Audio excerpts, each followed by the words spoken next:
During my decade-long seclusion for recovery, my dear disciples took the liberty of accepting a final apprentice for me. They showered all their affection on this youngest sister, making her the beloved mascot of our mystic sect. It's not like they're losing out anyway. Everything they took belonged to my star apprentice Clara, so when I stepped out and found everything had changed, I let out a piercing shriek. Where's Clara? Where's my darling Clara?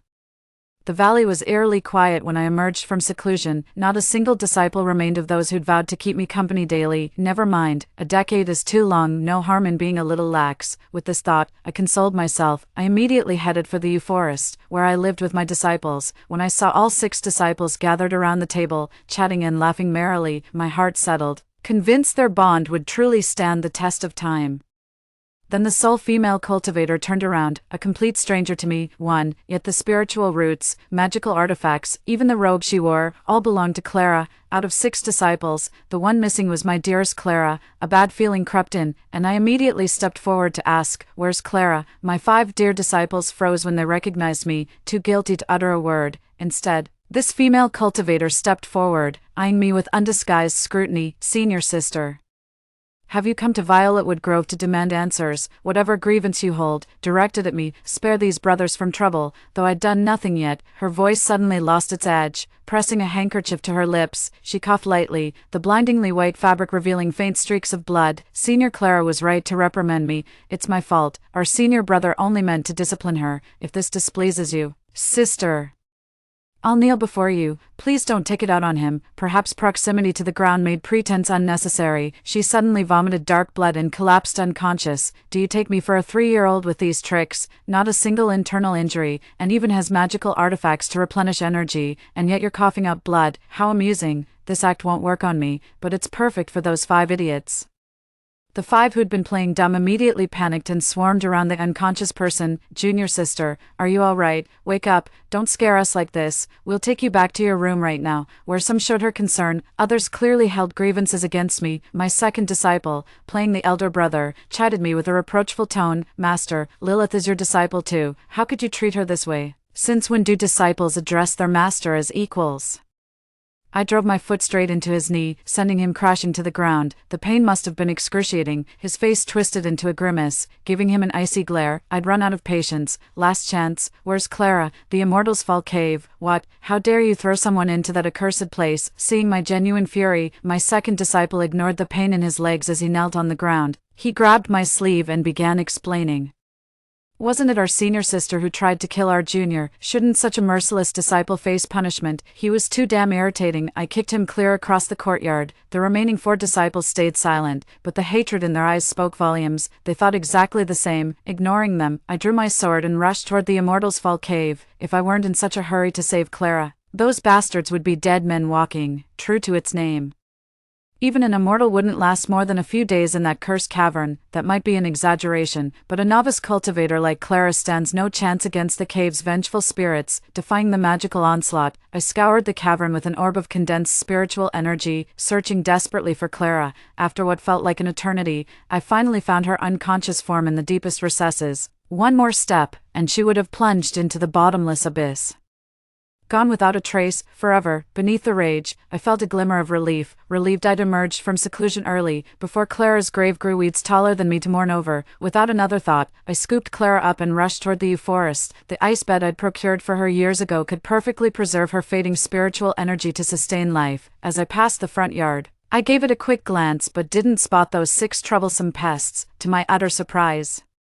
They'd all gathered in Clara's room. The disciple called Lilith lay moaning weakly on the ice bed. Between coughs, she kept scolding the 5 watchdogs by her bedside. "Elders, Master didn't mean it. Don't blame her. She's just worried sick about senior sister's safety. When she returns, I'll kneel at her door and beg for forgiveness." "Beg for what?" The notoriously hot-tempered 6th disciple spat in contempt. "She's always favored senior sister, even after seclusion.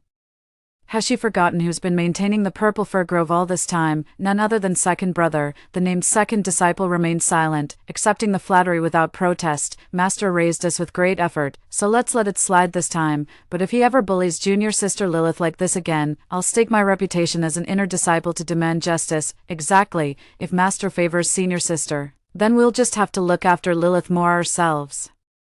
Now that senior sister has backing, she'll surely escalate her cruelty toward Lilith. Starting today, we must take turns guarding Lilith to keep her safe. If only senior sister would perish in the Immortals' Fall cave. She tried to murder Lilith outright. That we haven't retaliated already shows remarkable sect loyalty. Disgusting remarks. I unleashed my full power, sending all 5 flying out of the house with a single palm strike.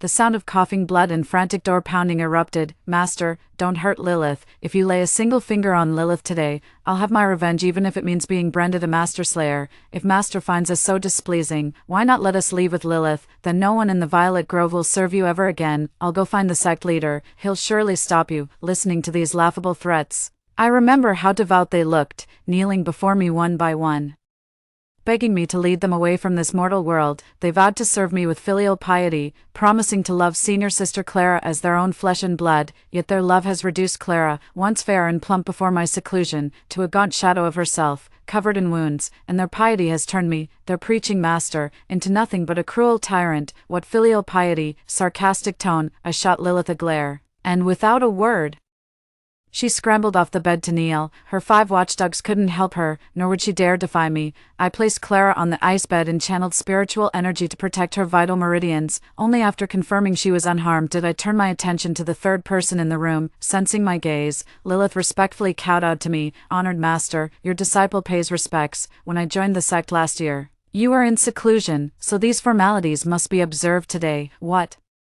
Do I look like someone who craves bowing from others? The Mystic Gate is a prestigious cultivation sect, where even elite disciples fight tooth and nail for limited spots. As the youngest elder here, I certainly don't lack people groveling at my feet. Lilith clearly realized this and started playing her usual damsel in distress act on me again. Master, it's all Lilith's fault. I understand how my arrival at Violetwood Grove made senior sister jealous. Seeing how the brothers doted on me more than her, she has every right to resent me, and I should bear it all. Tears came without warning, like the muggy, clinging downpours of the rainy season, utterly redundant. I gave a cold laugh and beckoned to her. She scrambled frantically on all 4s, crawling to the bedside on her knees. I sat there, tilting her chin up with the tip of my sword. The razor-sharp blade left a thin crimson line on her cheek before I even applied pressure. Master, it hurts. She made me laugh, a booming chuckle that carried through the wooden door for all outside to hear. Relaxed sighs kept drifting through the door as Lilith, thinking she'd won my favor, kept inching closer to my legs. How about being Master's little ray of sunshine from now on, Lilith? 2, tch. I'm laughing because a mere scratch makes you whimper. What do you do when I carve out your spirit bone? My sudden cruelty froze Lilith momentarily before she scrambled backward like she'd seen a demon. She kept muttering as she crawled. Master, I'm your disciple too. How could you treat me this way? If she can do this to others, why can't I do the same to her? That makes no sense. So I stood up and advanced step by step toward her retreating figure. Only when I pinned her thigh under my foot, immobilizing her completely, did I deliver the kick, leaving her sprawled on the ground at my mercy. Mind your tongue in the future, youngster. I never accepted your apprenticeship rights. This lifetime holds no misfortune of being your master. As I spoke, my eyes casually swept across the room. There sat a wooden carving that clearly didn't belong to Clara. I didn't care what the carving depicted. It was Lilith's possession. This had no place in Clara's room. So I smashed her head open, leaving a bloody hole. Bone extraction hurts. Bite down on this if you can't take it. The person beneath my boot writhed violently, their face twisted in agony. Sage, you damn bitch, who made you an elder of the mystic sect? All I did was take Clara's spiritual root. What gives you the right to carve out my marrow bone? Lilith's insults and interrogations couldn't awaken my conscience. They only excited me more. Oh, finally drop the act. That's more like you. You wanted Clara's spiritual roots, and I've taken a liking to your marrow bones. Consider it payment. No more words. My blade split her spine in one clean stroke. Channeled spiritual energy kept her blood from painting the floor. Besides, I never meant to take her life. Without the spirit bone, worst case I'll be bedridden for life. Her dear senior brothers will take good care of her. They already spoil able-bodied people like invalids. Imagine how they'd dote on an actual cripple. The sword strike drew a blood-curdling shriek from Lilith, scattering all winged and four-legged creatures from the violet woods. It also reignited the frenzied barking of those dogs outside that had only just quieted down. Sage, I forbid you to harm Lilith. Open this door now and let us in. The Grandmaster is already on his way. I suggest you start explaining yourself properly, unless you want to be sent back into seclusion the moment you've just emerged. Having a master like you is my greatest shame. You harm the innocent and blindly favor that venomous witch Clara. May you all die wretched deaths. I curse you to suffer the same fate as all those you've wronged. No happy ending awaits you. The day I defeat you, I'll tear you limb from limb. You can't even break through a casually erected barrier, yet you dare threaten to kill me. I must have been too lenient with them before, letting them take advantage of my kindness.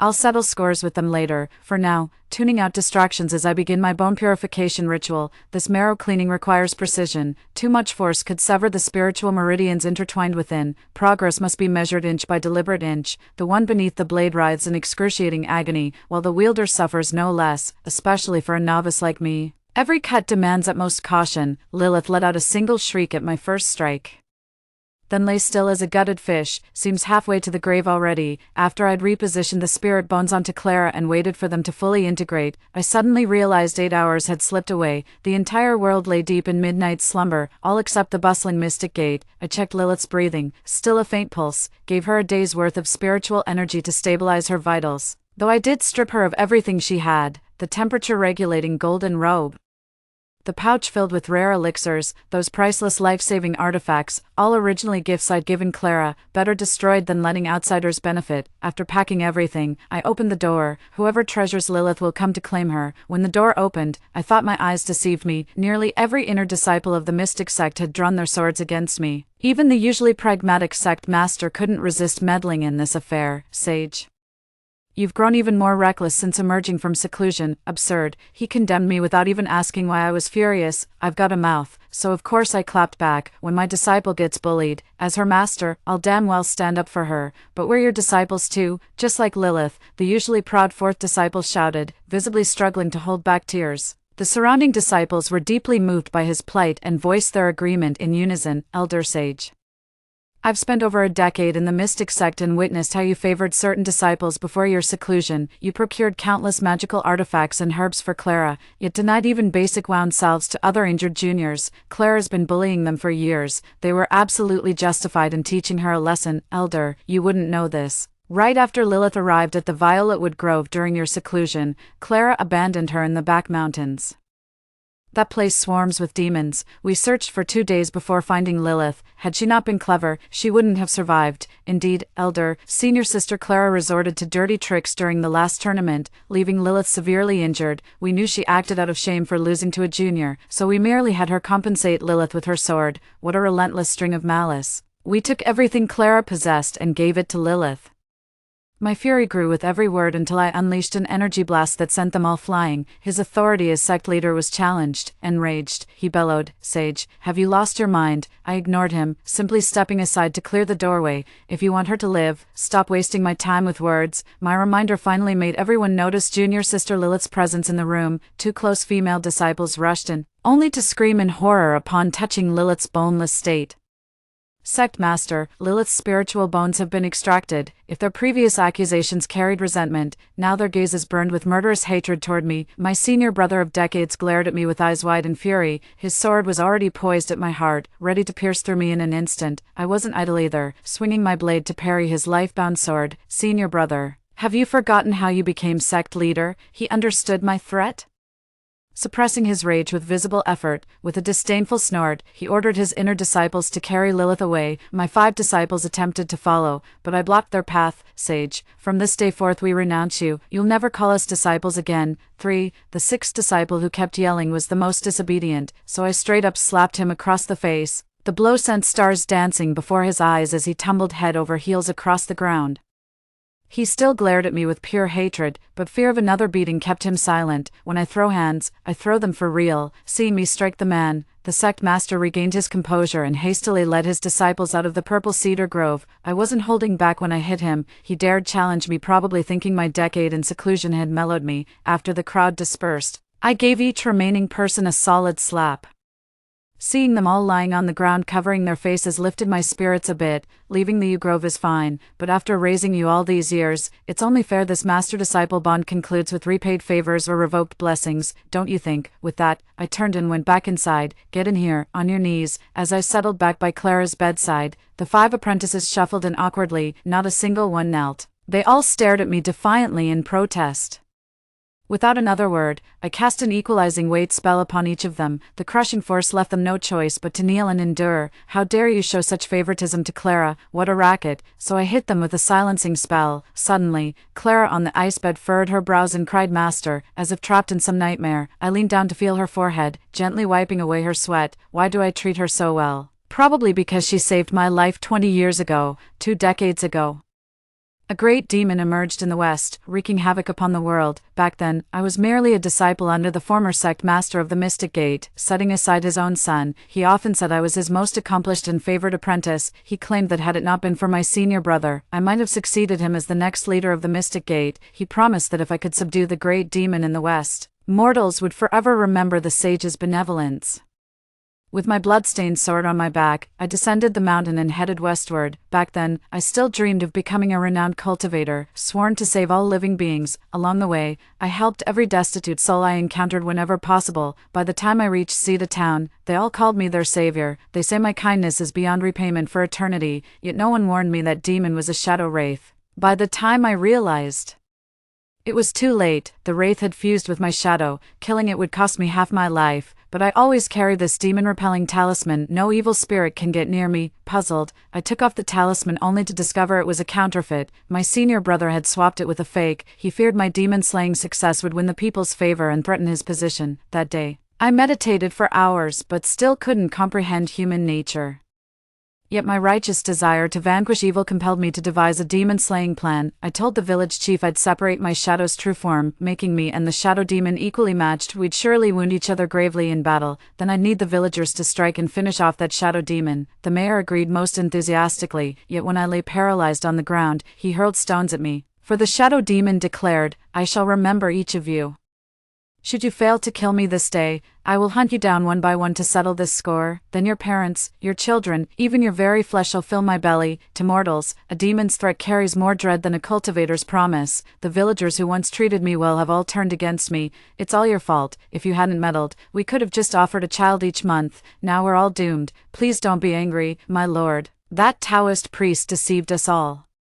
We'll help you kill her. Yes, kill her, kill her. The glaring sunlight beat down, yet brought only deepening chill. The shadow demon laughed uproariously at me, saying, such is the way of mortals. Give them an inch, they'll take a mile. The villagers dared not approach, only throwing stones from a distance. Some folks had pretty good aim. They pelted me until my head was bleeding, my spiritual energy spent. I lay motionless on the ground. In that moment, I swore I'd come back as a demon in my next life and devour every last one of these ungrateful wretches. But then, out of nowhere, a frail little girl I'd never seen before stepped in front of me. She shielded me from most of the attacks. The stones struck her bones with dull thuds. She asked, Master, is there anything I can do for you? Blood, feed my sword with blood. She might not have understood, but she did it anyway. I drew my sword and slashed my own arm. The blood dripped onto the blade. Resonating with an eerie hum, the power absorbed by the blood sword returned to me in a different form. The moment I stood up, I shielded the little girl behind me and struck the shadow demon with my sword, but I missed the perfect moment to strike. It was merely sealed within my shadow. Seeing me move again, the villagers who had been vicious moments ago suddenly turned friendly. My sword rose, then fell still. Because the little girl stood shielding them, I asked her, they beat you, don't you hate them? No, everyone's just scared of that shadow demon. Her eyes blinked like butterflies' wings, brimming with childlike innocence and kindness. What began as admiration grew tenfold when I learned she was an orphan girl who often suffered bullying. Would you come with me? I'll be your master. I'll find you the finest magical artifacts and elixirs, and make you the happiest child in the world.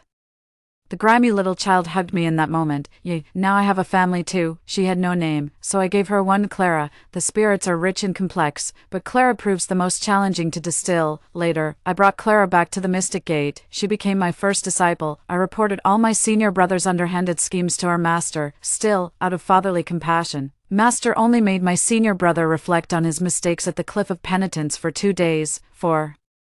Master said when my senior brother becomes sect leader, I'll be his right-hand man. Back then, I couldn't understand why we received such different treatment despite both being Master's disciples. Later, I wandered the mortal world with Clara, watching Clara take pity on child after child, begging me to bring them back to the Ugrove as disciples. I've long been skeptical of human nature. My kindness toward the other apprentices was solely to make them repay Clara.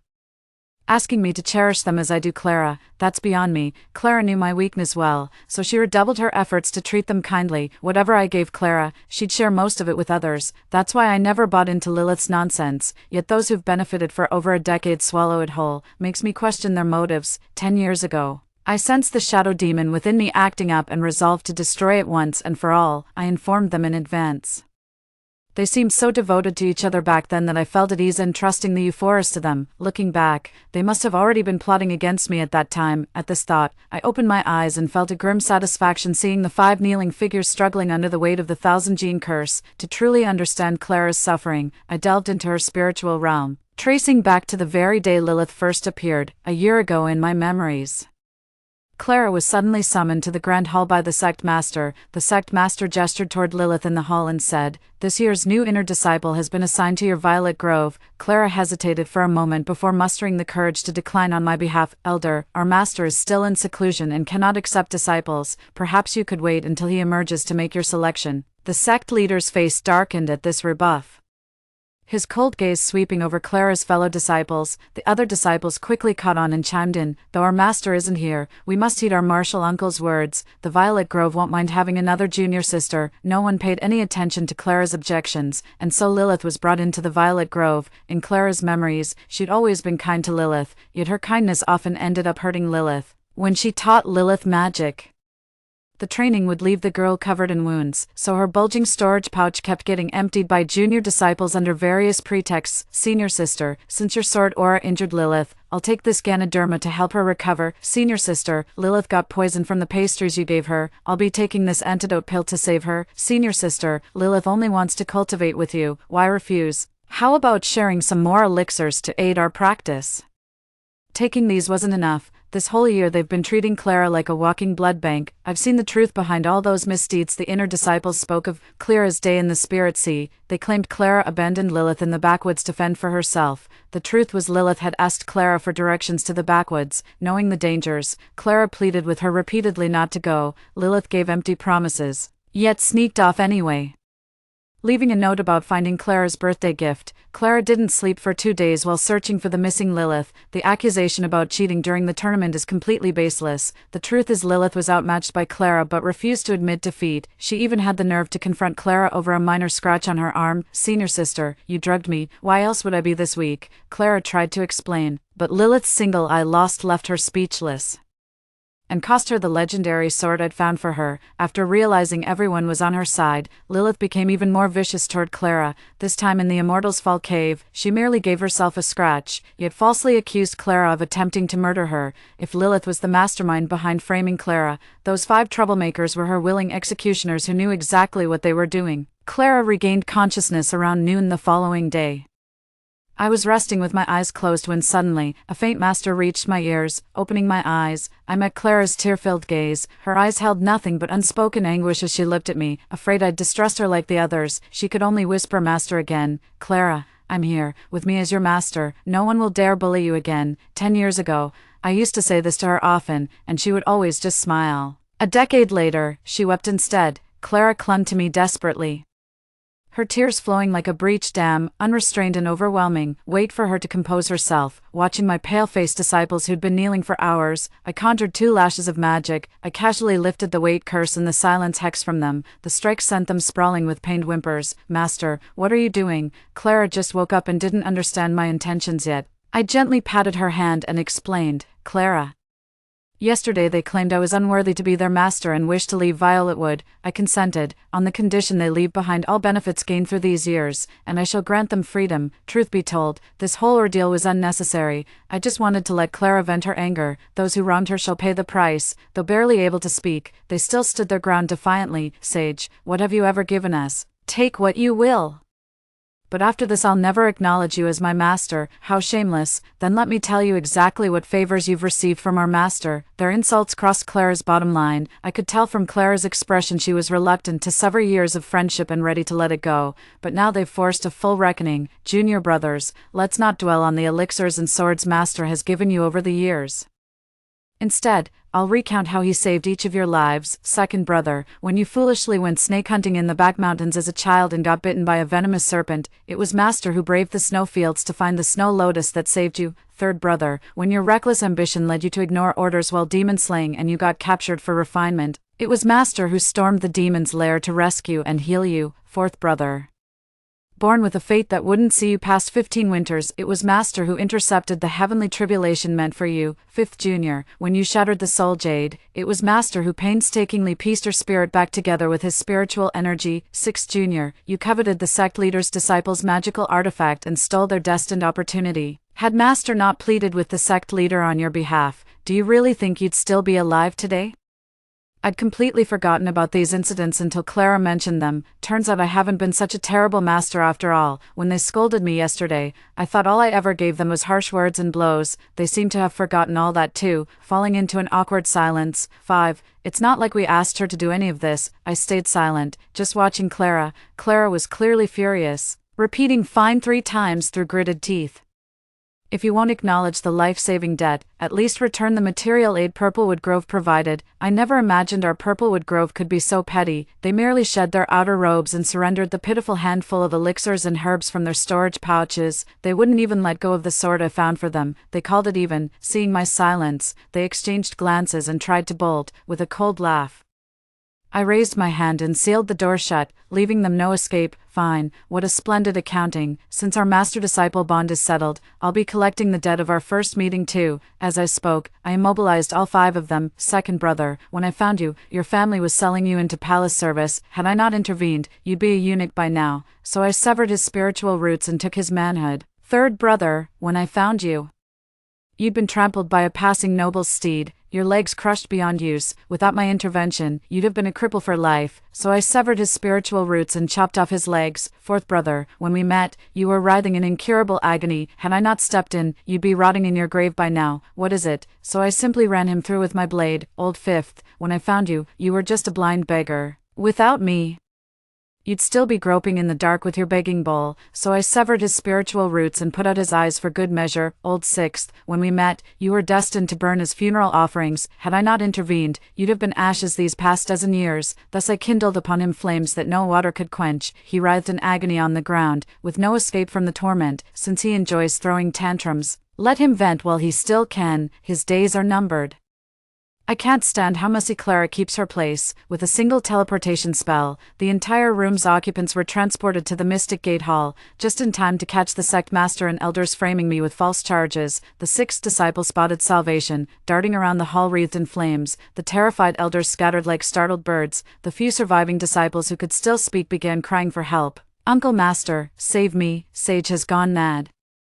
She's trying to kill us. How could anyone be so vicious? Hearing their twisted accusations, Clara's temper flared. Uncle Master, don't listen to their slander against our master. They wanted to sever ties yet refused to make any sacrifices, so Master had to. I tugged at Clara before she could finish speaking. Seeing no one would help him, my 6th disciple charged straight at Clara with that ball of fire. The moment his intentions became clear, I ended him with a swift sword strike. The flames finally died out. I pointed at the 3 remaining useless wretches and swept my gaze across the hall's power holders. I asked, didn't you all want to take my disciples? Now that I've severed ties with them, they're yours for the taking. Though I've ripped out their spiritual roots, just spend a few more years training them and they'll recover. Sage, how can an elder of the mystic sect be so bloodthirsty, without spiritual roots? What exactly am I supposed to inherit? So they only want my fully trained disciples, can't even lift a finger to help. Well, if you refuse it, then you've no right to live. With a swift blade, 3 more fell dead in the hall. Strange how they're more upset than I am. When it was my 5 disciples who died, my senior brother, the sect leader, was about to join forces with the elders to set a death trap for me. I severed his arm without hesitation, leaned close to whisper in his ear, hush, senior brother, it's reattachable. Unless you'd prefer I reveal your little shadow demon secret, threats work like a charm. His greatest fear was tarnishing his heroic image. Enduring the agony of a severed hand, he barked out orders. Sage's wicked nature makes her utterly unworthy of being an elder of our mystic sect. Effective immediately, I strip her of this title and banish her from our mountains, never to return. To others, being cast out by a major cultivation sect might seem like a devastating blow, but I merely smiled. With a final martial salute, I bowed to my senior brother on the elevated platform. "Thank you, senior brother. Only 5 people were lost during the 2 transfers." Clara held my hand, on the verge of tears again. "Master, this is all my fault. I got you expelled from the mystic sect. Let me plead with the elder to punish me instead. Don't go. Truth is, I've wanted to leave this place for a long time. When I was haunted by shadow demons and no one heeded my pleas. That's when I lost all attachment to the mystic sect. The only reason I stayed was my master's dying wish. He shackled me with a decade of master-disciple bonds, turning me into his enforcer to purge demons. All these years, it was my blade that carved out the mystic sect's fearsome reputation. Now, my debt of gratitude is repaid." Clara stopped crying after hearing me out, silently gathering her belongings. She wanted to uproot every single flower and blade of grass from the forest.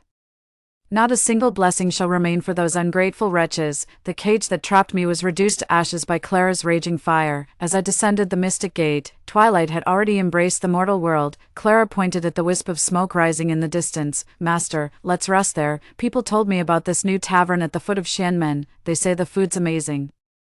My treat, very well. Clara's treating me today. The tavern lived up to its reputation. Even I, who hadn't touched proper food in a decade, devoured 2 full bowls, full and content. We leaned back in the booth chairs gazing at the night sky. Clara suddenly seemed wistful. I asked her what was wrong. She replied, "It's just a shame our master devoted so much to the mystic sect." Just knowing Clara will always stand by my side in this lifetime softens my expression. I smiled and ruffled her hair. "No worries, I've left them a little parting gift." "What is it? Tell me, master, please." "Shoo." I pointed outside the private room, signaling for silence. Clara got the message and quietly turned to gaze at the moon. "My senior actually sent someone to tail me. Guess he still doesn't trust me." Unbothered, I went about my business under the watchful gaze of this third eye. Since Clara adored worldly pleasures, I settled in an abandoned Taoist temple on the city outskirts. I believed him.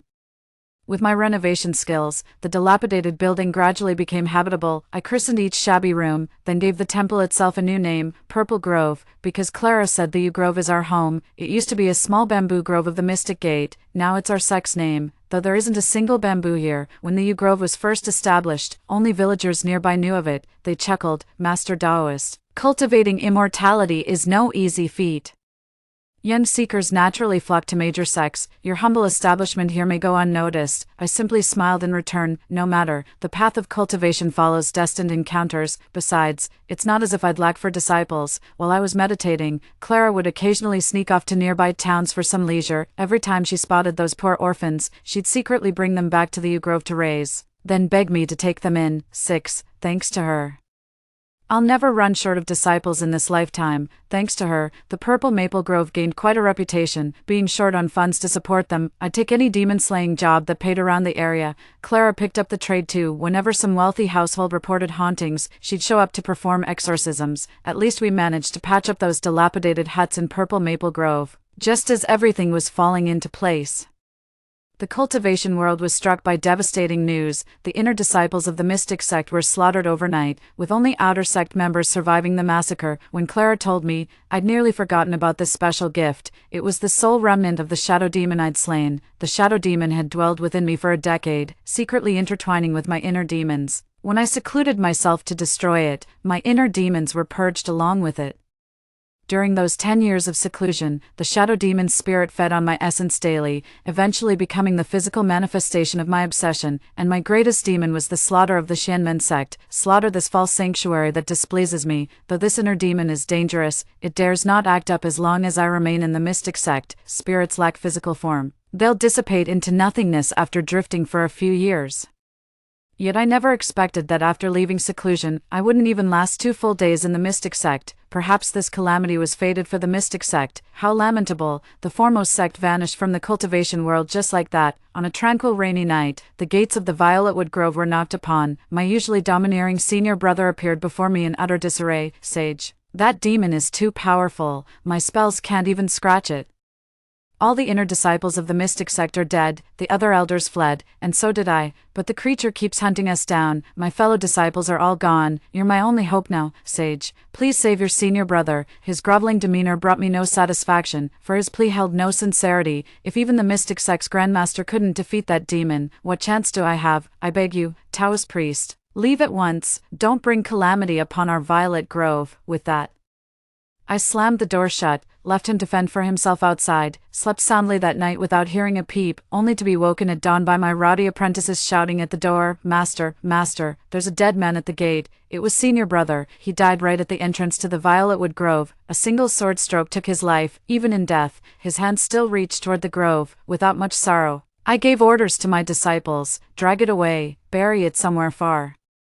Your master's got demons to slay today, still want meat for supper. Yes, in no time, they efficiently carried off the corpse. I just saw something fall from his hand. When I stepped outside, I realized it was a demon-repelling talisman. What cursed junk. Without hesitation, I kicked it aside and shouldered my blood-stained sword as I left. Clara called out while chasing after him, "Master, have some steamed buns before you go. We'll be waiting for you at home." Story 2. In my previous life. Just after I won a 20 million lottery, the apocalypse arrived, barely surviving the extreme cold by relying on the supplies I had stockpiled, yet I couldn't escape the betrayal from my boyfriend and best friend. I died in the second year of the apocalypse, reborn into this life, watching their pitiful state of hunger and cold as they turn on each other like dogs. I couldn't help but open another self-heating hot pot. Pure bliss. Creak, due to the sudden break. Inertia threw my whole body forward before the seatbelt yanked me back, making my back slam heavily against the car seat. Are you insane? Can't you drive properly? Didn't you see a car coming? Listening to the taxi driver's curses, I looked out the window to see a muttering homeless man being dragged away, faintly hearing words like apocalypse. Watching these familiar scenes unfold, had I been reborn? The date on my phone read July 11th, 2035, 1. Which meant there was only 1 month left until the apocalypse. The driver saw Lara's dazed expression and thought she was frightened. "Hey, are you okay?" Hearing the driver's voice, she finally snapped out of it, "I'm fine." He also smiled at the driver. The driver wiped non-existent sweat from his forehead, looking outside where the sun was already blazing at just 8 a.m. He couldn't help but complain, "What kind of weather is this? Why is it so hot this year? It would be nice if it were cooler." Actually, it's not that bad, not really hot. After saying this, she happily moved to a spot where she could bask in the sunlight. The driver watched her movements and sighed inwardly again about how wonderful youth is. I genuinely don't feel hot right now. After all, surviving for a whole year in temperatures of -50 to 60 degrees, now this sun feels incredibly warm. In my previous life, I also thought the weather this year was unusually hot at this time, so much so that I wished I could stuff my whole body into a refrigerator. No one expected that a month later, it would start snowing heavily, just when everyone thought the snow would stop soon. Who would have guessed it would only get heavier, and the temperature would keep dropping? It rained for a whole year. Never thought I'd survive the extreme cold, only to be killed by that despicable couple. And now I'm on my way to claim a massive lottery prize. Yesterday, while passing a lottery station with a colleague, I was impulsively pulled in to buy a randomly selected ticket together. Who knew I'd directly win 20 million? In my past life, after claiming the prize, I was sweet-talked by a scumbag who said he'd invest it, only to end up throwing good money after bad, gone without a trace. Now that I've been given a second chance, I swear I'll make them pay the price they deserve.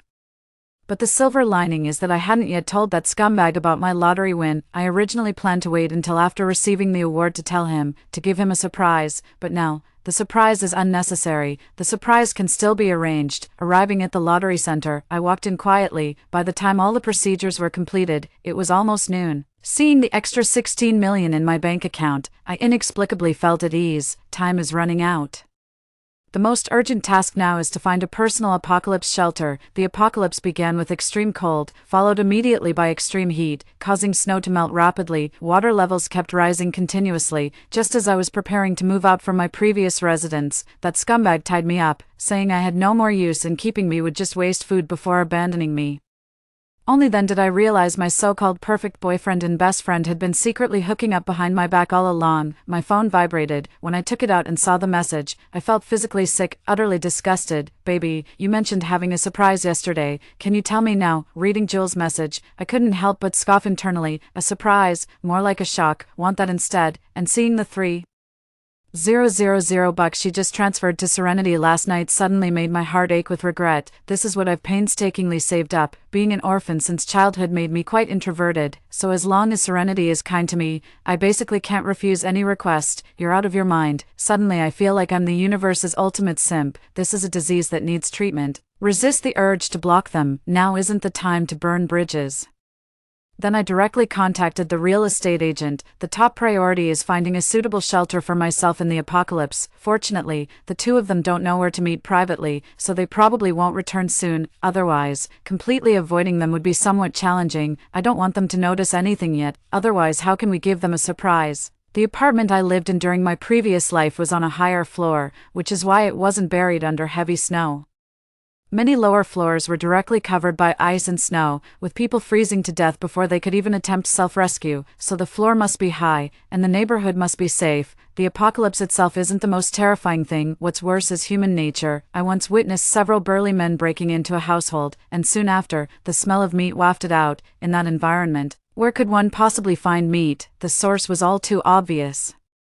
I don't know how long these apocalyptic disasters will last, but I'll strive to survive as long as possible. She still wants to see our country's magnificent landscapes, and I believe the country has never given up on us. The agent I was dealing with was relatively young, and didn't show any disdain when seeing my shabby appearance. Upon hearing my housing requirements, they only paused briefly before enthusiastically introducing properties to me. This is a unit in Emerald Court, on the top floor.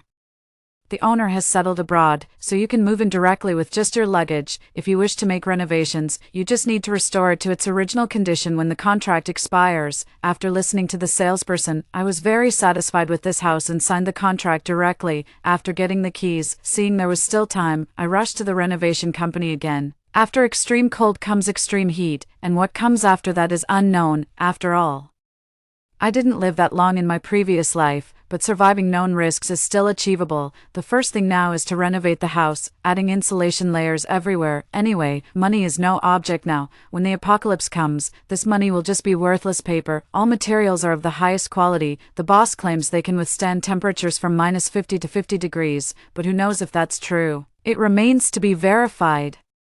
The doors and windows are all explosion-proof and privacy-grade, and importantly, each has 2 layers installed. Miss Alara, ours is vault-level security, 1 layer is enough. Watching the boss hesitate to speak, I smiled, putting on an air of being naive but wealthy. It's fine, boss, just install 2 layers, I've got money, too. After saying that, I directly transferred the deposit to the boss. Hearing the sound of the money arriving, the boss immediately shut his mouth. What else can I say? Let's get to work, boss. You must get this done for me in half a month. I'm in a hurry. The boss initially wanted to refuse because the materials were hard to find, but the generous payment made him agree. When I first saw this house, another advantage was that it was on the top floor with a huge terrace attached. You can build a greenhouse-like structure with privacy materials, making it completely impossible to see inside from the outside, also preventing anyone from using drones for reconnaissance in a post-apocalyptic scenario. Then install some solar panels, planning to use them for growing vegetables. In extreme cold weather, vegetables become extremely scarce. Just imagine having hot pot on a cold day with some bok choy. It makes your mouth water. Then came various heaters, and we even bought several large freezers. While they're useless in extreme cold, they'll come in handy during extreme heat.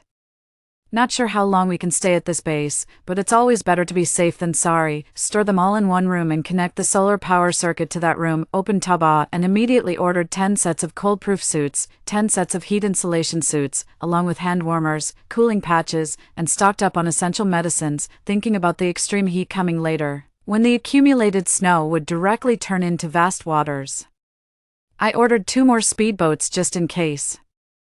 In case we really encounter any emergencies, it would be good for escaping. Then I also purchased over a dozen charging devices, along with tablets and memory cards, all fully loaded with novels and TV series. I also bought more than 10 bags of cat litter. During extreme cold, when pipes freeze and toilets can't flush, I find cat litter essential for personal hygiene. Then I proceeded to buy all sorts of daily necessities like toilet paper.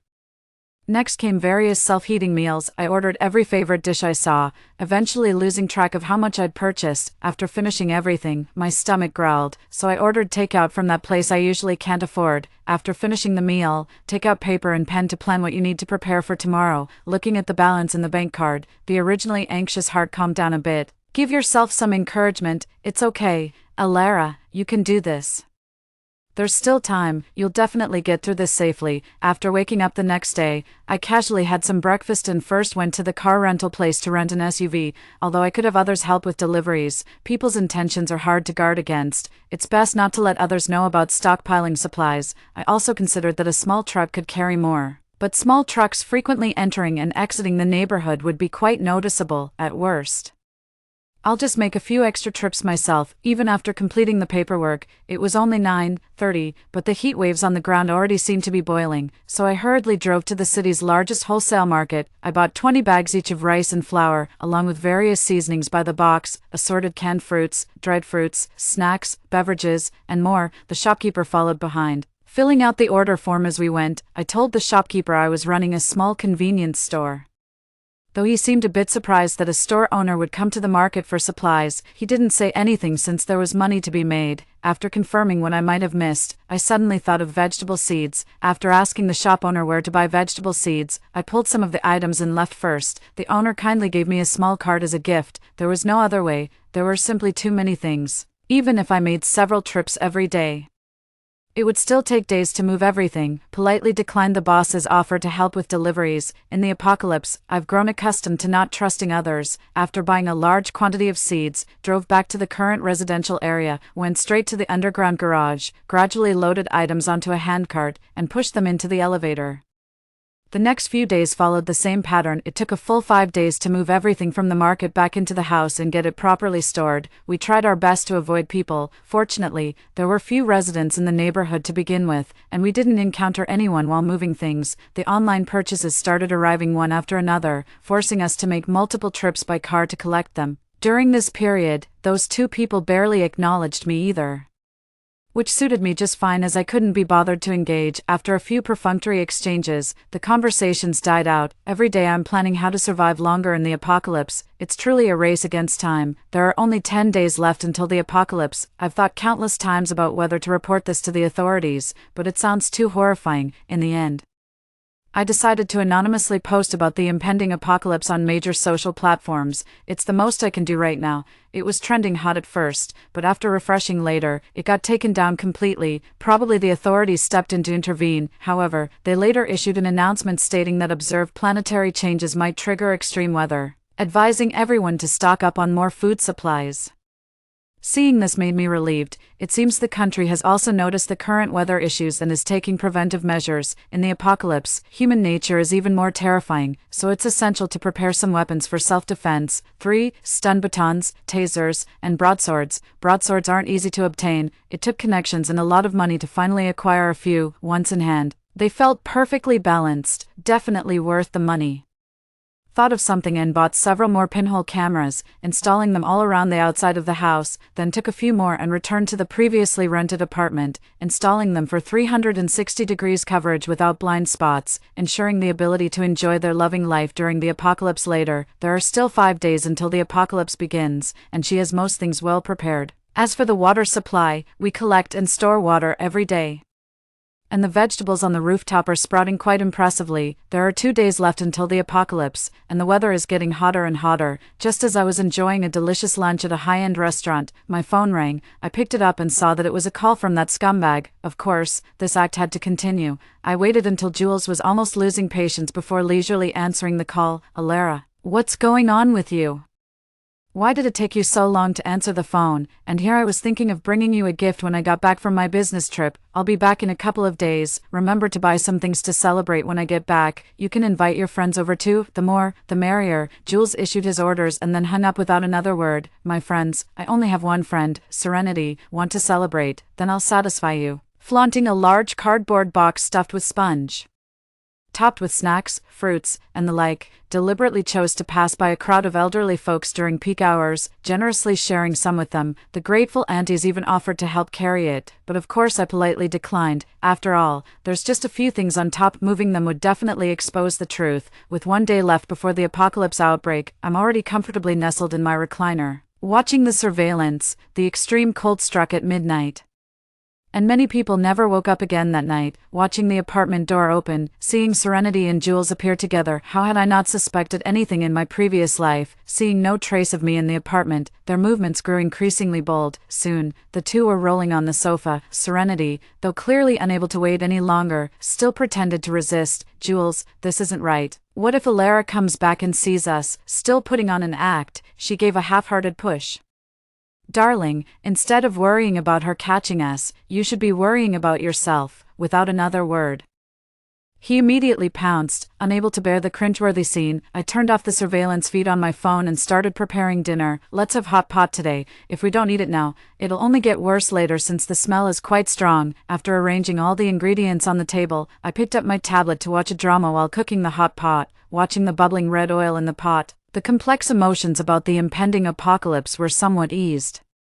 The phone beside me kept vibrating. No doubt it was messages from them. What's the rush? They'll have plenty to worry about later. This is just the beginning. After finishing everything, I treated myself to a nice, relaxing bath. After all, this kind of life ends today, and who knows if there will be another chance in the future. The money wasn't all spent yet, so I exchanged the remaining amount for gold bars, keeping only a little cash, in case the apocalypse ends one day. I need to be prepared to embrace a new beginning and a new life. Seeing the two people constantly messaging me, I just replied that she was temporarily sent on a business trip and wouldn't be back for a few days. Regardless of their reactions, I turned off my phone directly, woke up in the middle of sleep feeling increasingly cold, shivering from the chill. The apocalypse has arrived. Quickly turned on the prepared heater, electric blanket, and space heater. Walked to the window, nothing but the faint glow of streetlights amidst boundless darkness. Snowflakes began drifting from the sky, starting as sparse specks before growing heavier. Cold, so cold, I dragged another thick quilt over myself, wrapping up tightly, and only then did warmth return, making me drowsy with comfort. The next day, I was woken by the alarm clock, as I've always maintained the habit of waking up on time. Putting on thermal wear, I looked outside at the blanket of white, where even a few children were having a snowball fight downstairs. Laughing with pure joy, I furrowed my brows, sensing that the snowfall seemed even heavier than in my previous life. Regardless of whether any unforeseen events might occur, we'll just have to take things one step at a time. The experienced elders, observing the unusual weather and recalling the official announcements earlier, weren't as optimistic as the younger generation. They instructed their families to stock up on supplies promptly, which is why all major supermarkets are now overcrowded. The snow kept falling as I took out my phone and turned it on, seeing 99 plus unread WeChat messages, and couldn't help but smile. I immediately made a video call, which was answered the moment I dialed, saw both of them wrapped in separate blankets, shivering. Jules questioned in a very unpleasant tone, "Alara, where have you been? You're not answering your phone.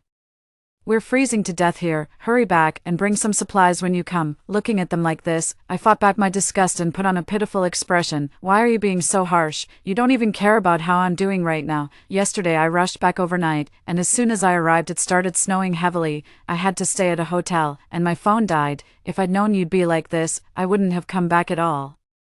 Serenity thought this was unacceptable. With such terrible weather outside, if she didn't come back to deliver supplies, what would they do? Secretly tugged at Jules' sleeve and gave him a meaningful look. "Alara, that's not what Jules meant. He's just overly concerned about you." So his tone came across a bit harsh. Seeing my slightly softened expression, Serenity felt a surge of smug satisfaction. What a fool. Easily pacified with just a few comforting words. "Alara, come back quickly.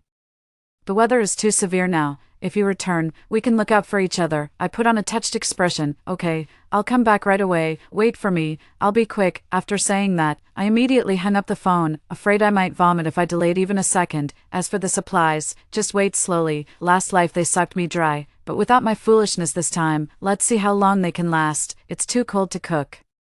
So I took out a self-heating hot pot and quietly watched the surveillance, watching them devour instant noodles and gnaw on bread with big, voracious bites. Perhaps finding it too cold and hard, they discarded half of it after taking a few bites. Eat up. Judging by their wasteful behavior, they'll likely run out of food by tomorrow, but credit where it's due, that insulation layer was totally worth it. The boss indeed didn't lie to her. Although the room was still cold, it felt quite warm compared to the outside. Just sticking a thermometer outside showed it was nearly minus 40 degrees, while indoors it was only minus 5 degrees, but I don't plan to keep the heating system running constantly. I'll rely on my body to gradually adapt to the extreme cold. While everyone was out panic buying, I also pretended to go out, not wanting to stand out too much and arouse suspicion, for, upon returning home, I felt like I came back to life. The wind outside stunned my exposed skin, and the snow had already reached my calves. It would likely be waist-high by tomorrow. There were many snowplows on the road, but they seemed futile. My phone kept ringing, but I couldn't be bothered to answer. Leisurely preparing tonight's dinner instead, watching the two of them go crazy on the surveillance feed made my movements noticeably lighter. "Let's have steak today. The little sun's rays make this whole area feel warm and cozy." Casually picked up the phone, took a photo.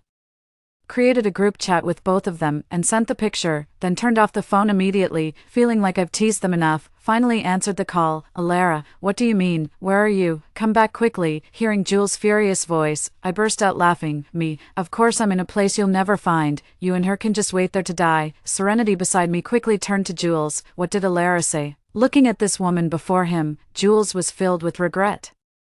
What else can I say? She knows about us. She hung up directly. That bitch. Serenity's face turned pale upon hearing this. Seeing that it was already dark outside with the wind howling against the windows, she steeled her heart. We must go out and stock up on supplies, or we'll starve to death before we even freeze. Jules reluctantly followed her out the door, but since everyone had gone shopping during the day, it took hours of squeezing through crowds just to buy some instant noodles and snacks.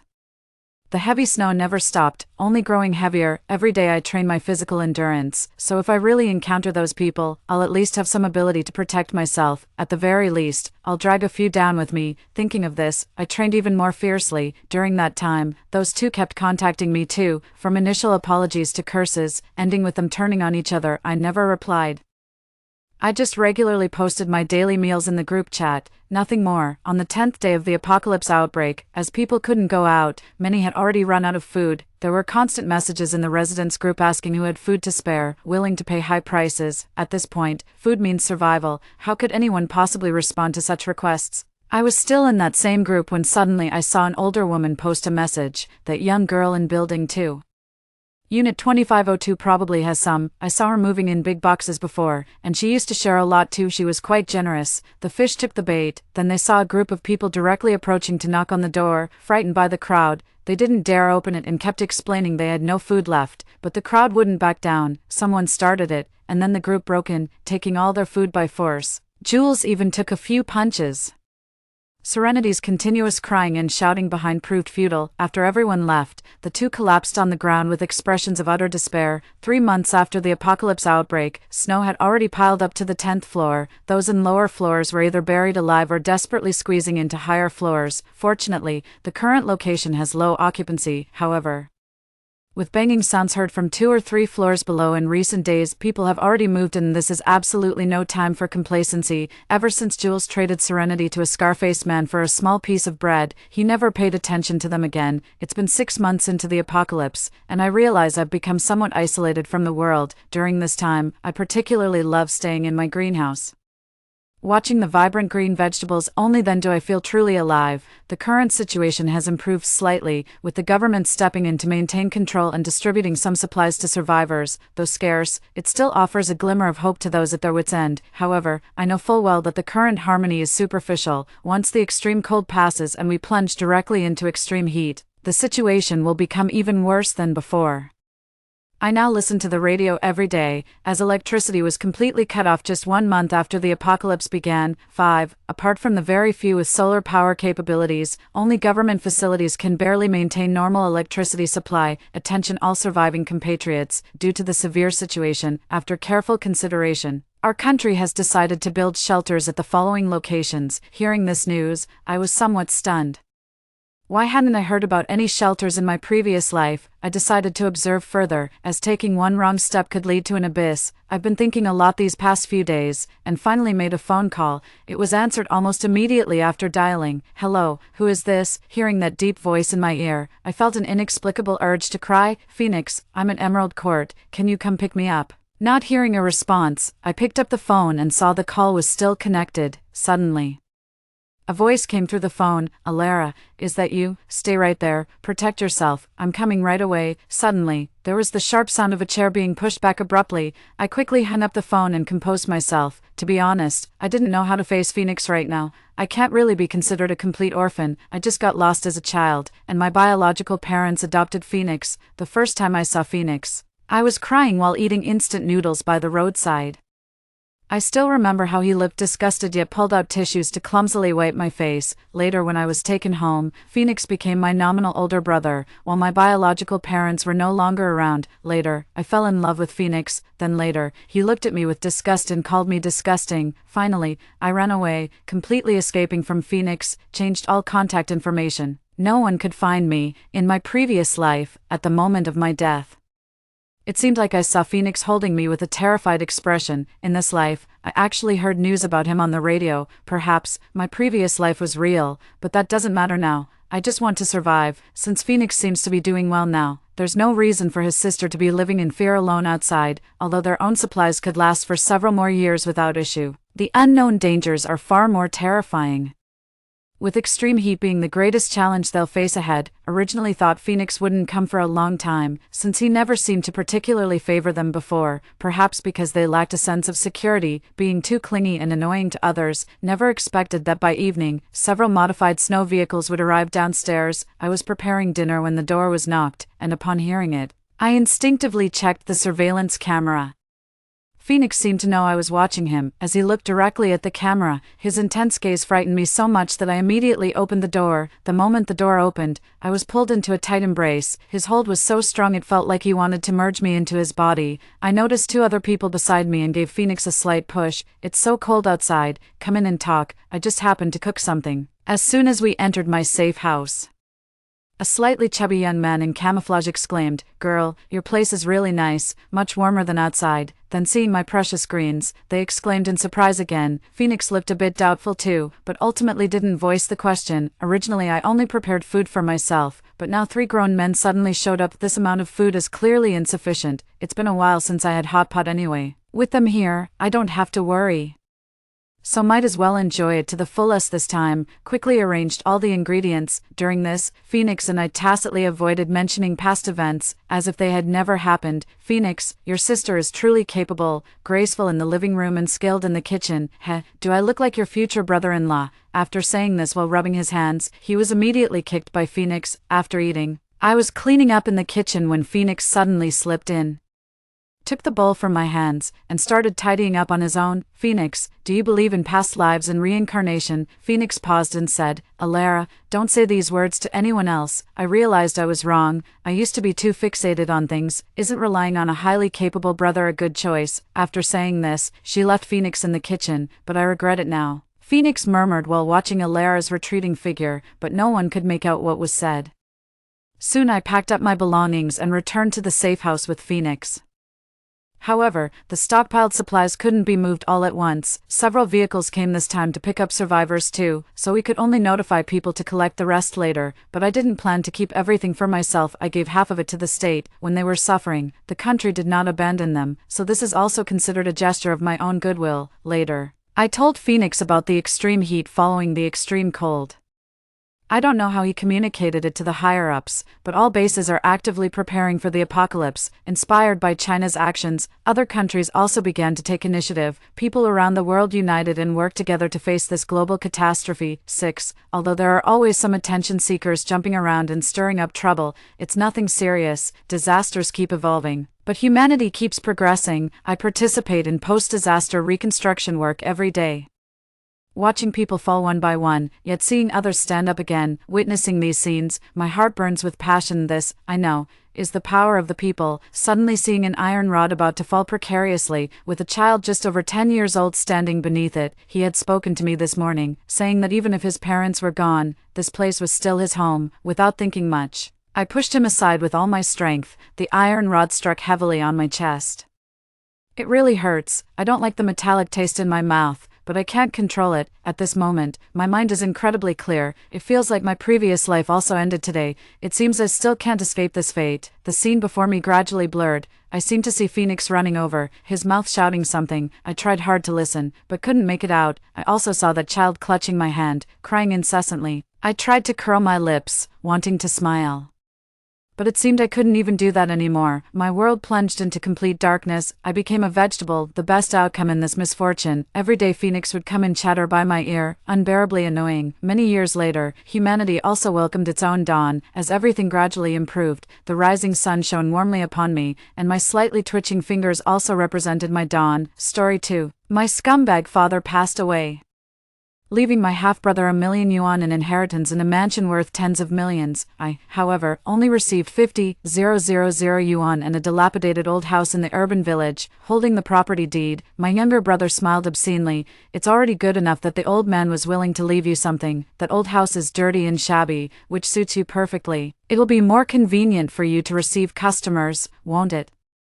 He has liked to spread vulgar rumors about me since he was a child, and later he even had his friends take turns to abuse me. I originally wanted to kill him with my own hands, but 3 days later, an extreme heat wave hit, the city lost water and electricity, and he was trapped on the 33rd floor of the high-rise building, unable to move an inch. I, on the other hand, had a sufficient stock of food in the dilapidated old house and was enjoying delicious food and drinks. A month later, my younger brother, who had become as thin as a skeleton, was carried out by the medical staff and died in front of me in despair. Reincarnated, he excitedly wanted to exchange houses with me. In this life, it should be me who lives, I sneered. Stupid people are still stupid no matter how many times they are reborn. Do you think that just by changing houses, you will definitely be able to survive? 1. My scumbag father passed away, leaving more than 1 million yuan in savings, 2 houses, and SUV. The distribution of the inheritance was as biased as when he was still alive. My half-brother Charles inherited a newly renovated luxury penthouse worth tens of millions, 1 million yuan in savings, and that car. I, however, was only allocated 50,000 yuan and a dilapidated old house in the urban village that had been decorated decades ago, when the will was being read.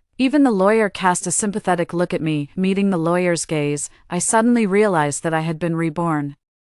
I was back 3 days before the extreme heat arrived. Just as the lawyer was about to hand the property deeds to Charles and me, Charles suddenly changed his mind. He rushed over and snatched the property deed from my hand, and then pushed me hard. I don't want the penthouse, I want that dilapidated old house. Bitch, I want to exchange it with you. The lawyer was confused by him and stepped forward at a loss to help me up. I slowly stood up, holding my bruised hand, and smiled at the lawyer.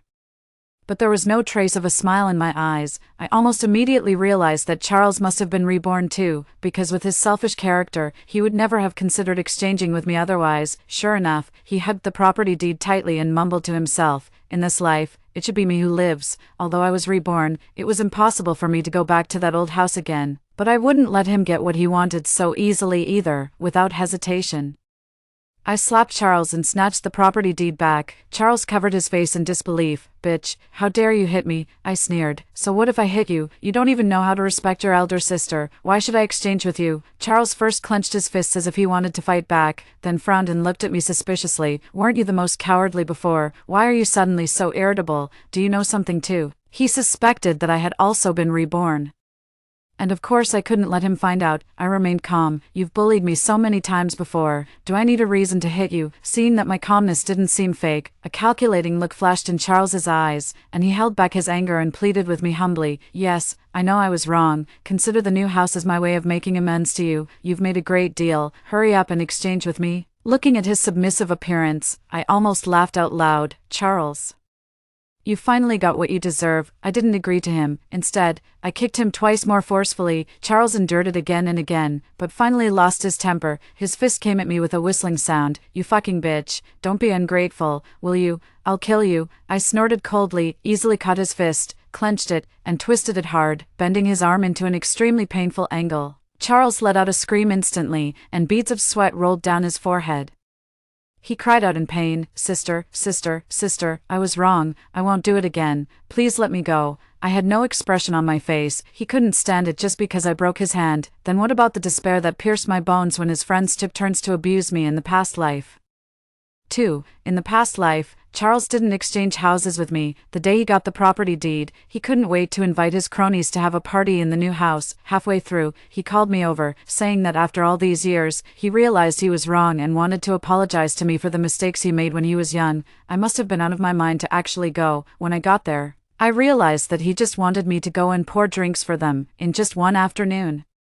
He turned the new house into a mess, with wine bottles and vomit all over the floor. As soon as his cronies saw me, they started to heckle. "Is this your cheap elder sister? Goodness, with this figure and appearance, no wonder she can earn money by spreading her legs. Brother Tian, you're really generous. You're willing to call her here for us to have fun with." Leaning against the door, Charles said proudly, "That's right. I told you that if you hang out with me, I'll make sure you have a good life." Furious, I slapped him hard and turned to leave. However, he chased after me in a rage and dragged me back to the new house. I don't want to recall what happened next, anyway, except that he thought it was too dirty and didn't participate. None of his friends spared me. They tortured me for a full 5 hours, and he, on the other hand, held a glass of red wine leisurely, turning a deaf ear to my cries for help, and even recorded the video with great interest. Are you guys capable? With just this little ability, I'd be ashamed to post it online. In the end, he threw me into the dilapidated old house like a worn-out doll. I was covered in injuries and didn't even have the strength to call the police. When I finally gathered some strength and tenaciously went to the hospital to have my injuries examined and reported the case to the police, trying to make him pay the price, the extreme heat wave came. In the extremely hot weather of over 50 degrees Celsius, no one could spare the time to fight for my dignity. In the past life, Charles was only starved to death due to a shortage of supplies, while I suffered 100 times more pain than him. He has just been reborn, and his memory hasn't been erased. I don't even know where he got the nerve to beg me to spare him and still want to exchange houses with me and let me die. With new and old grudges combined, I gave Charles a good beating. My martial arts skills are not just for show, they are real and deadly moves honed in battles with evil neighbors. After the extreme heatwave arrived, Charles was beaten black and blue by me. The lawyer next to us was afraid that I might kill him and quickly stopped me. I rubbed the tip of my shoe on Charles's clothes in disgust and put forward a condition. I can exchange the house with you, but I also want the car and the money. Charles's chest heaved violently, and his knuckles cracked. He almost gritted his teeth and squeezed out 2 words from between his teeth. Okay. Even the lawyer was shocked by his forbearance and took a few more glances at him. I curled my lips contemptuously. I knew he would agree. Based on my understanding of him, he must be thinking that as long as I die in the extreme heat, he can get everything back. Enduring it now is nothing. But he doesn't know that what awaits him in the dilapidated old house is not paradise, but hell, free. After the lawyer helped us complete the transfer procedures and we exchanged the property deeds, Charles gave me a cold look and then hurried off to stock up on supplies. There were less than 3 days left before the extreme heatwave arrived. He had died once and was extremely scared. I didn't rush to stock up on supplies either. Instead, I bought a large batch of sunshade building materials from the building materials market. The new house was on the 33rd floor. A penthouse of more than 300 square meters, and the whole house had luxurious floor-to-ceiling windows. Under normal circumstances, the view would be excellent, but under the extreme heat, these glasses would turn the house into a deadly oven. I didn't know why Charles wasn't roasted to death in the past life, but if I wanted to survive in the penthouse, I had to solve this problem first, ignoring the surprised looks of the decorators. I spent a lot of money to have them wrap the floor-to-ceiling windows with heat insulation materials layer by layer. At the same time, I also installed an extra set of heat insulation curtains that were 5 layers thick. After solving the problem of the glass, I bought 2 home generators, 2 large refrigerators, and 3 large air conditioners overnight. The extreme heat would only last for a month, and I didn't need to stock up on supplies on a large scale. I just drove the SUV to a large supermarket and bought all the necessary food, daily necessities, and medicine. I had a hard life in the past life, and in this life, I planned to treat myself well, so I bought expensive foods that I usually couldn't afford but really craved: imported milk, fruits, Australian lobsters, Norwegian salmon, etc. I even bought a box of 12 Miyazang King durians, which cost 600 yuan each, to stock up on. As for the water resources, which were the most scarce under the extreme heat, I directly ordered a full 50 boxes of mineral water from the water delivery company to be delivered to my door for emergency use. I wasn't worried that someone would come to rob me of my supplies. Unlike the dilapidated old house in the past life, the new house was in a new development with a low occupancy rate, and there were almost no neighbors. Moreover, as soon as the extreme heat arrived, the water and electricity would soon be cut off.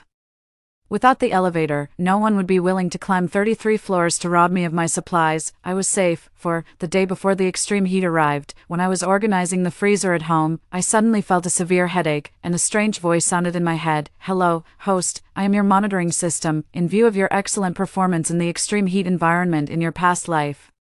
This system has specially opened a special monitoring perspective for you according to your current most urgent wish. P.S. This system is specially designed for the period of extreme heat and provides continuous service. Please note that once the extreme heat subsides, the system will automatically exit. It is recommended that the host make full use of it during this period. A large screen appeared in the void, and it actually recorded Charles's every move in real time. I was a bit speechless.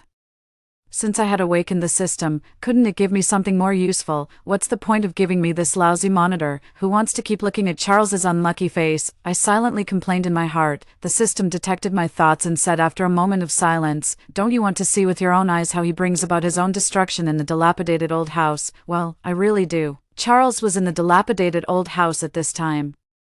bragging to his friends on the phone, "Let me tell you, as soon as the sun comes out tomorrow, the temperature will soar from 30 degrees to 50 degrees. If you don't want to be roasted to death, find a place to hide quickly." His friends, of course, didn't believe it and mocked him. "Brother Tian, have you read too many doomsday novels? You actually believe that the temperature can soar overnight? Do you really think the meteorological station is useless?" Charles leisurely shook his leg.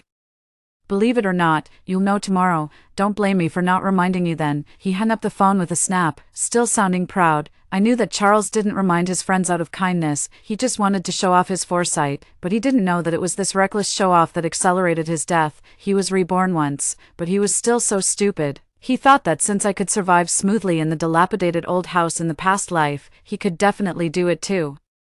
But he could never imagine what kind of living hell the safe house he thought of would become under the ravages of the extreme heat. In the past life, he was too weak. Before he died, he only saw that I was still alive, but he didn't notice that I was covered in injuries and was actually already on the verge of death. Of course, I wouldn't tell him the truth. I was even eagerly looking forward to seeing his desperate expression when he escaped from the dilapidated old house.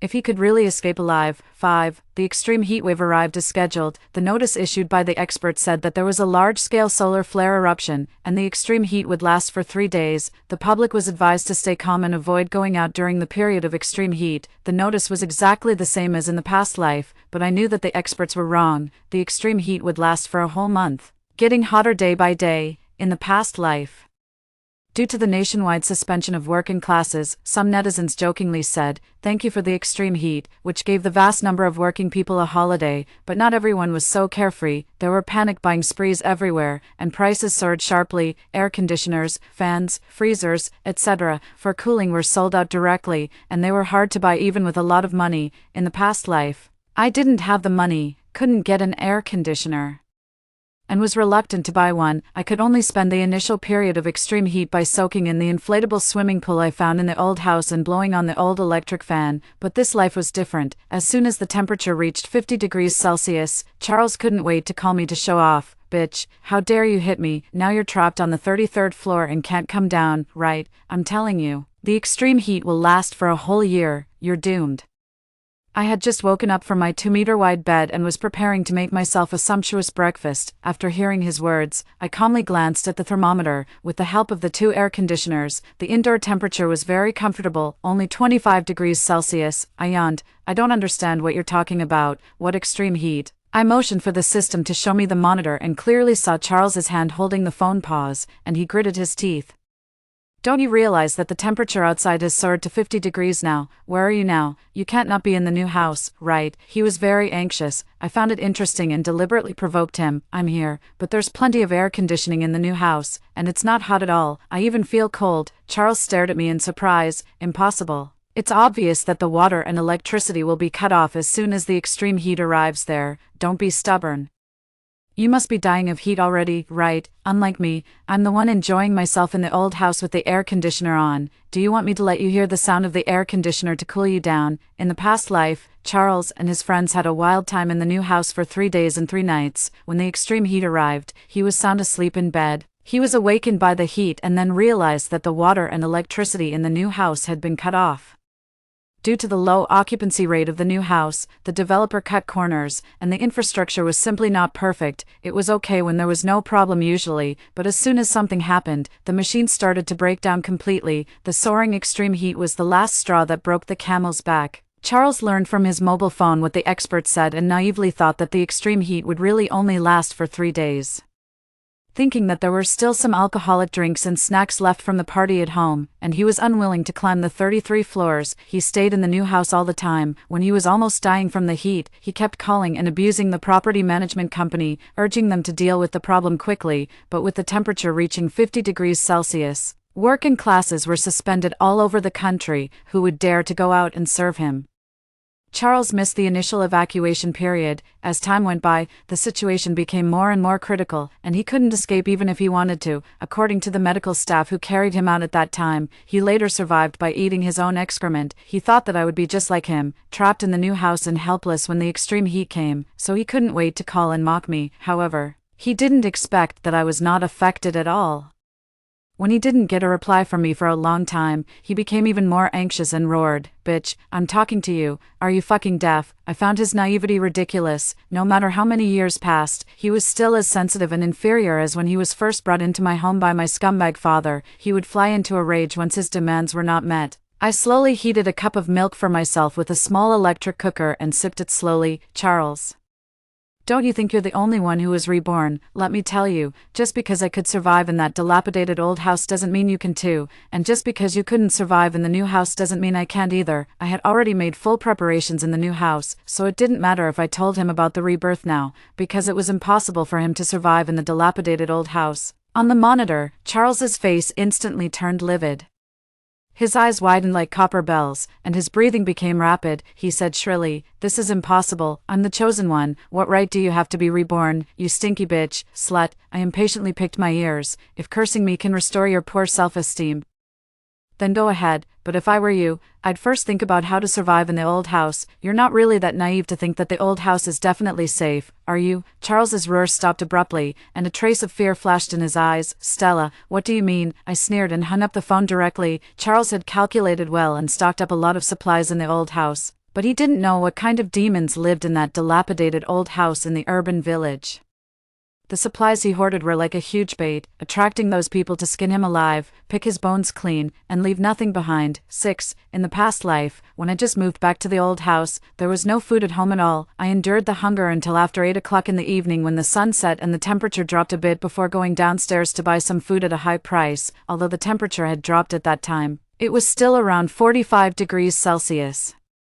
I almost returned to the old house sweating profusely. However, there were several big men blocking the door of the house. They blatantly robbed me and asked me to hand over all the food. Of course I refused. "There are still things for sale downstairs. The extreme heat will only last for 3 days. You don't have to rob me, do you?" The leading big man spat. "Cut the crap. We've all been hungry for a day. It's so hot outside and things are expensive. Only a fool would go out.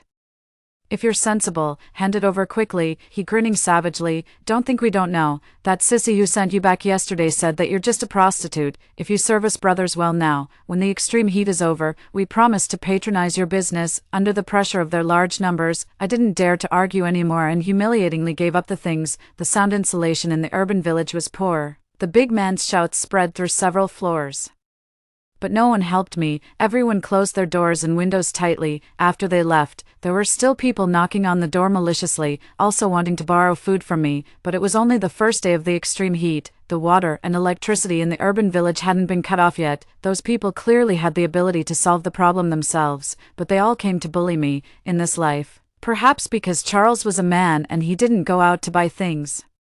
No one came to look for him for the time being. Charles was on tenterhooks at home for 2 days. After finding that nothing happened, he heaved a sigh of relief. "Damn it, I knew that bitch was deliberately scaring me. She's just a woman who could survive here in the past life. I'm definitely stronger than her. When the extreme heat is over, I'll show that little slut. Damn it." I was just confused for a moment and forgot that as long as I make good preparations, I can survive anywhere after being reborn. I've let that stinky bitch off too easily. He cursed and called his cronies, bragging to them about how comfortable his life was. The big refrigerator, the big air conditioner, and the table full of delicious food made his friends extremely envious. They all asked him where he was and begged for help. After being scared by me, Charles became a bit more sensible. No matter how they tried to trick him, he didn't reveal his address.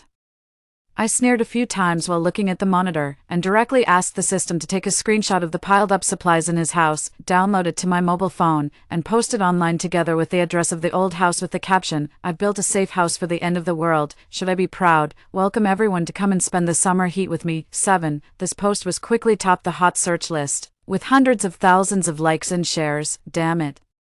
What a beast. I'm so hot at home that I can't even eat, but the poster can still enjoy delicious food and drinks while blowing 5 big air conditioners. Is this the gap between people? I'm so tired. No. Is the poster a moron? The extreme heat will only last for 3 days. Is it necessary to buy 5 air conditioners and stock up so many supplies? So pretentious. Reply to the above. You can't be sure. Haven't you noticed that the temperature has been getting more and more abnormal in recent years? Maybe this extreme heat is a precursor to the end of the world. I support the poster for being prepared. P.S. Aren't you afraid that someone with ulterior motives will covet your address if you expose it? Come on, talking about the end of the world at every turn. You've clearly read too many marketing accounts. I think the poster is just a person who sells air conditioners and runs a supermarket.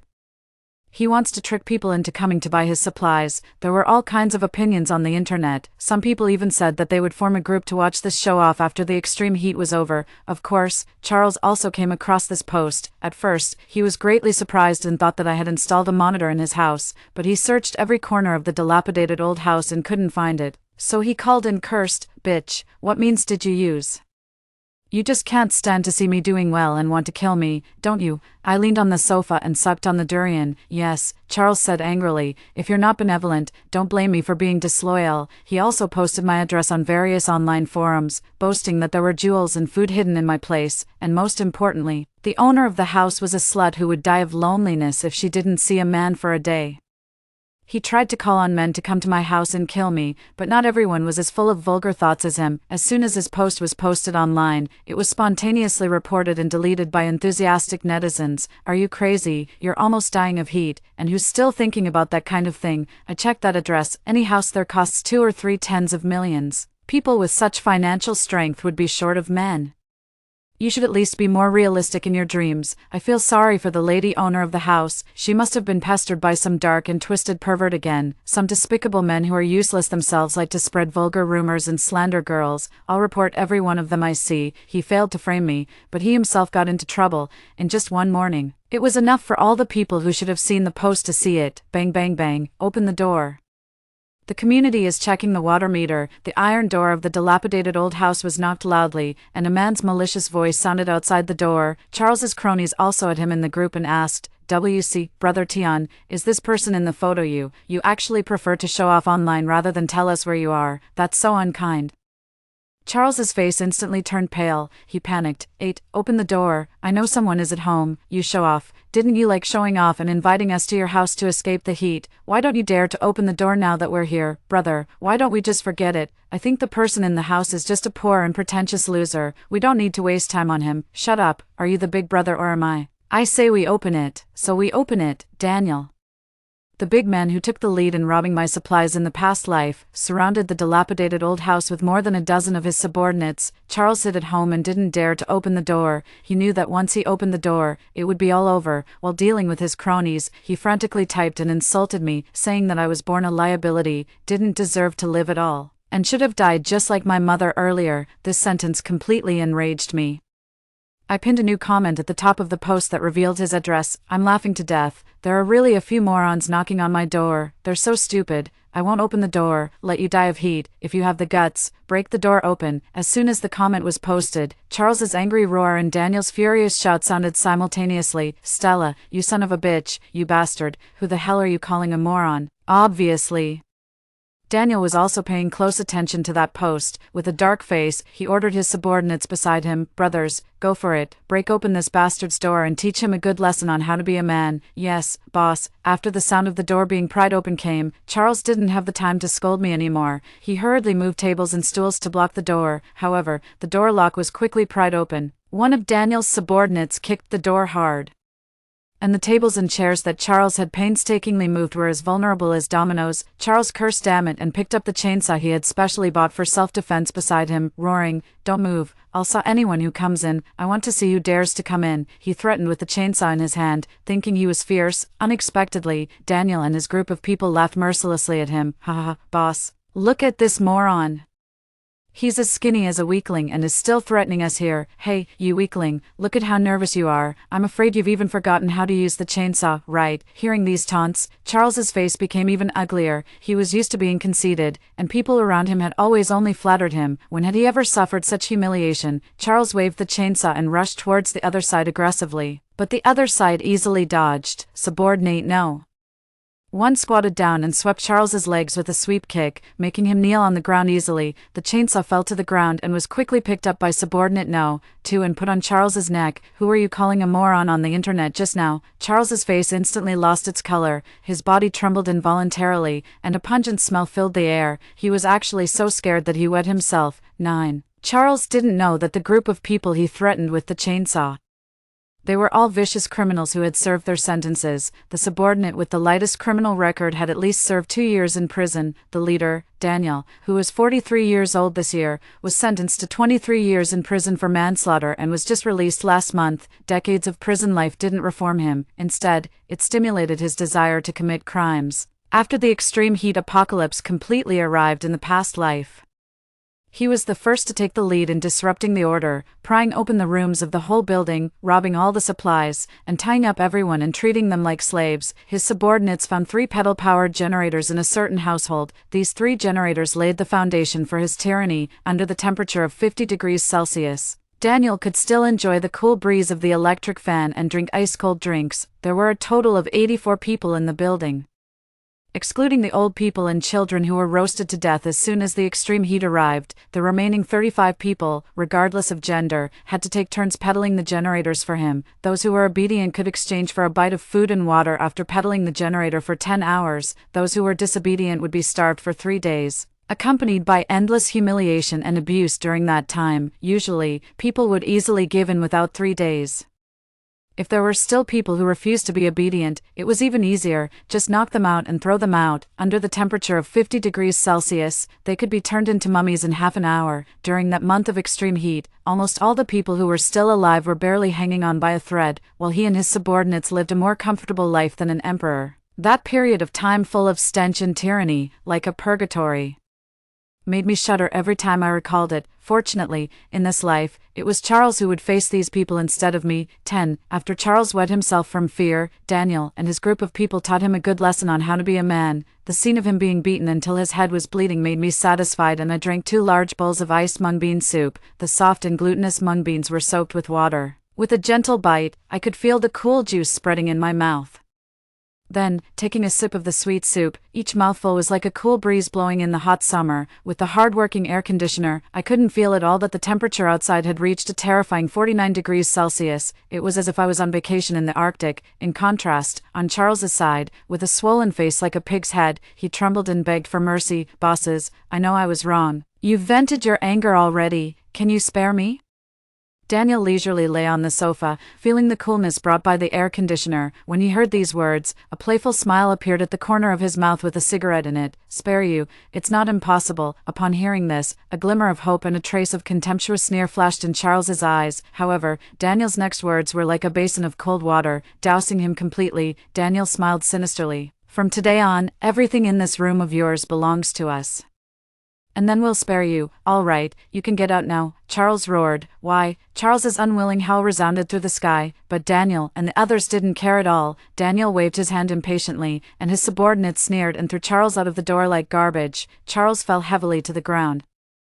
The rough cement floor scratched his head, and the high temperature of over 50 degrees Celsius outside made him sweat profusely. But Charles didn't pass out because of this, because there was still a raging fire of anger in his eyes. The occupation of his supplies made Charles, who thought he could live comfortably and survive the apocalypse smoothly in the second life, feel unprecedented humiliation and anger. At this moment, his hatred for Daniel and his gang exceeded his hatred for me.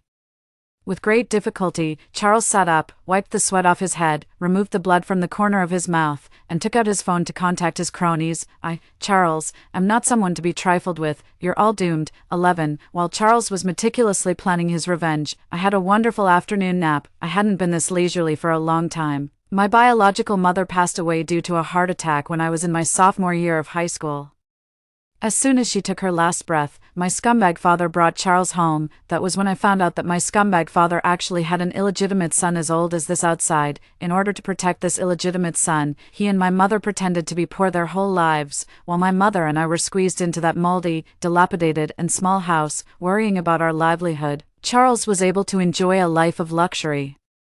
Even the money he spent on a pair of shoes was enough for my mother and me to cover our food expenses for 3 months. I still remember that when Charles was first brought home, my scumbag father said to me, "This is your younger brother, and from now on, you must serve him like a young master, otherwise, don't blame me for disowning you as my daughter," considering my mother's last words asking me to study hard. I swallowed my anger and served them for a year. During that time, I experienced countless instances of Charles's violence and abuse. The deep hatred made me choose a university far away from home as soon as I graduated from high school and cut off all relations with them. In fact, if that dilapidated old house actually belonged to my mother, I wouldn't have come back to claim the inheritance at all. After the extreme heat ends, I'm going to take back that dilapidated old house. 12. Brother Tian, it's a deal. We'll help you get the house back.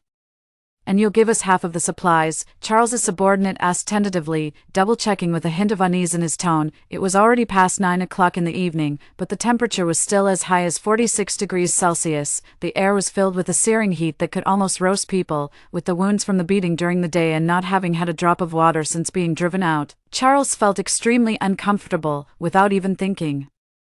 He angrily cursed in response to his subordinate's question. Split, split, split. I've already said I'll divide it. Why keep asking? If you don't trust me, you can get lost. I didn't beg you to come and help me. He felt much better after scolding them, but the faces of his cronies all looked unpleasant. One of the subordinates said with a serious face, Charles, we brothers came here out of kindness to help you. If you're like this, then it's really not worth it. The others also glared at him, and the atmosphere froze. Thinking about the upcoming plan, Charles's tone softened a bit. All right, don't worry. Don't you know what kind of person I am? I will definitely keep my word. I'll give you not just half, but 2/3 of the supplies. Okay. Although Charles painted a beautiful picture, there wasn't a trace of sincerity in his eyes or tone. Several subordinates exchanged glances and understood what was going on. One subordinate immediately wanted to leave, but was quietly held back by a few others. Got it, Brother Tian, we'll follow your lead. A flash of mockery passed across Charles's face, and he commanded proudly, that's more like it. All right,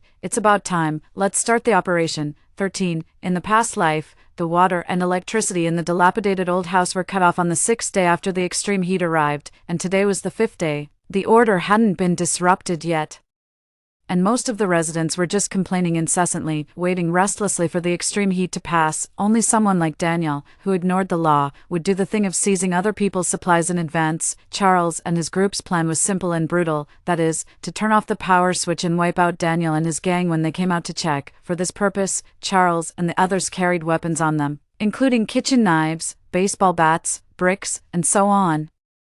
When the power switch was successfully turned off and the subordinates who came out to check were knocked unconscious one by Charles and his group, Charles showed off, thinking that victory was in the bag. I thought they were really something. Turns out they're just a bunch of idiots. Unfortunately, Daniel wasn't a fool. After sending out 4 subordinates in a row and none of them came back, he immediately realized that something was wrong. He ordered his remaining subordinates to pick up chainsaws and rush out. The rumbling sound of the chainsaws made Charles's subordinates waver. They just wanted to rob the supplies and didn't want to risk their lives, so someone suggested retreating. But how could Charles agree? He immediately scolded that person harshly. However, Charles's behavior aroused public anger. That person sneered and gave a meaningful look, and the people around immediately understood his intention. Charles was still cursing, and the next second, he was stabbed through the back. Charles stared in disbelief, his voice trembling as he tried to say something, but only a low growl could come out of his throat. Soon, he collapsed weakly to the ground and fainted. Watching the surveillance video, I quickly put down the cola and potato chips in my hand and applauded those who stabbed him. The system, understanding me very well, focused the camera on Charles's face. I didn't hesitate to slap Charles and snatch the property deed back. To that feeling of pleasure was like a photographer finally capturing the perfect moment after a long wait. The image of Charles in despair would become my most cherished treasure. Even more satisfying was that Daniel and his gang had already found Charles and his group, and a chaotic battle was on the verge of breaking out. The monitoring perspective the system gave me could only show within a 10-meter radius of Charles. But that was enough. The extreme heat was like a catalyst, intensifying the tyranny in Daniel's heart. I witnessed with my own eyes those cronies of Charles who had violated me in the past life being caught by the enraged Daniel. They were attacked with knives, with some having their hands chopped off at the lighter end and others having their throats directly slashed at the more serious end. The screams of those beasts were like the horns of the apocalypse, declaring Daniel's tyranny began. Charles, along with several people who weren't killed, were knocked unconscious and tied up by Daniel's subordinates. Just thinking about the living hell they would face in the future made me want to laugh. Giggle. I laughed so wildly that the system popped up. Host, your laugh is so ugly. Please have mercy. 14. A month later, the extreme heat ended, and social order began to be restored. I called the police before Daniel and his gang could escape. Charles didn't actually die after being stabbed. After being beaten awake by Daniel and his gang, he dragged on for 3 days, peddling the generator for them before finally taking his last breath. His subordinates were in a similar situation, and the one with the strongest vitality didn't survive beyond the 4th day, before Charles died. He stared angrily with his eyes wide open and said something, but I couldn't hear it clearly. And I didn't care either. I only knew that the hatred from my past life had been avenged, and thanks to him, before the system completed its task and disappeared, I successfully intercepted the criminal evidence of Daniel and his group. In fact, even though the apocalypse had arrived, our people's police still remained on the front line to maintain social order. It was just that during the extreme heat period, many means of communication failed, which caused justice to be absent. After the extreme heat passed, I sent the criminal videos of Daniel and his gang to the police overnight. The police responded immediately, fully armed, and in less than 10 minutes, they apprehended Daniel and his group with lightning speed. The people who had been enslaved by them in the building were also rescued, but I didn't have any good feelings towards those people. In the past life, my home was the first one that Daniel pried open. That night, my screams lasted the whole night. But it was as if they were swallowed up by the endless darkness, without getting a shred of sympathy or assistance in return. If Daniel and his gang were the executioners who killed me, then the other people in the building were all accomplices. In the end, Daniel and his group were all sentenced to death. The land of that dilapidated old house was demolished and rebuilt because too many people had died there. And I even received more than 2 million yuan in demolition compensation. I thought the penthouse was unlucky to live in, as it would remind me of bad memories, so I sold it secondhand. So far, the balance in my account has risen to 25 million yuan. Such a large sum of money is enough for me to live a life without worrying about food and clothing for the rest of my life.